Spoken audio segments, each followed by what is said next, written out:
If you know Waiheke Island, 40 minutes by ferry from downtown Auckland, then you know the islanders like to do things their own way. And that's how they've been recycling. Waiheke recycles more than 40% of its rubbish. Now, to put that in context, we useless Aucklanders manage only 18%, less than half their rate.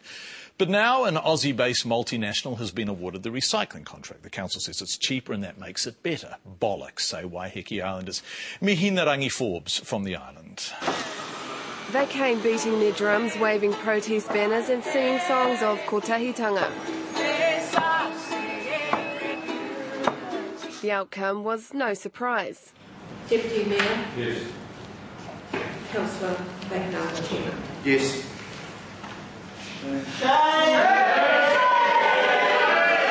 7 votes to 2 in favour of sending rubbish overseas to be recycled instead of keeping it local. John Stansfield runs the local recycling company, and he's furious. I think that's a real mistake. I think those will be capital and fuel intensive solutions, but rubbish is actually about human behaviour, and the way you solve it is by winning hearts and minds, and on Waiheke we did that. Erin Batanaga is the chairperson of the city development group that voted in favour of overseas company Trans-Pacific.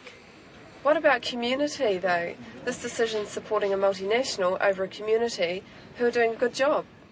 Well, I think that the way I'd approach that is that you have Auckland ratepayers who are essentially subsidising the outcome on Waiheke Island in terms of having a more expensive manual system over there.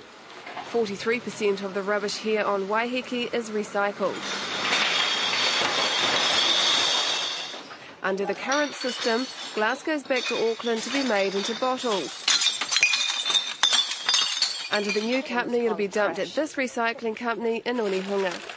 We weren't allowed to film there ourselves, but these pictures were taken by Waiheke Islanders who wanted to see just how big the stockpile has become. This was last month. So the recyclables are going to come off Waiheke, then to Onehunga, then where? China? Well, yeah, whoever Visi have their contracts with, and I understand that China is one of the places that they have, but only to accredited facilities. So what will happen to the paper? All of the curbside paper that comes from Waiheke goes off and gets remanufactured into packaging in Otahu. Curbside paper in Auckland, as I understand it, goes to China. But the Australian owners of the plant dispute that, saying some of the paper will be sold here in New Zealand. But when it comes to plastics, the majority will end up offshore. When you're thinking about plastics, what you're really talking about is exporting oil. And so your choice is, will I be a dumb country and export oil at its lowest possible value, or will I be a smart country and try and reuse that oil here? On an island known for its wine and olives, the green waste is an important ingredient for the soil. Most is used for gardens and vineyards, but some is kept for special projects. A quarter of the green waste mulched here is given for free to community groups and schools. But under Trans-Pacific, that's likely to change. The green waste will be shipped by barge to Pukitutu Island in Auckland. There it'll be mulched and bagged by a company called Living Earth, back on the barge to Waiheke and sold back to the locals. The island's cafes drop cooking oil off here. It's turned into biofuel and helps run Cleanstream's trucks.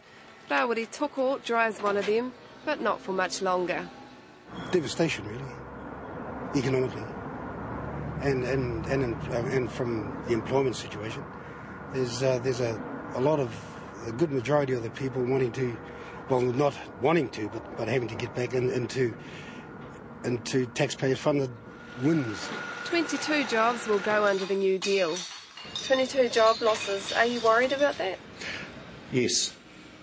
Yes, I am, because we recognise it's not just the loss of jobs, it's also the fact that it's a difficult economic climate.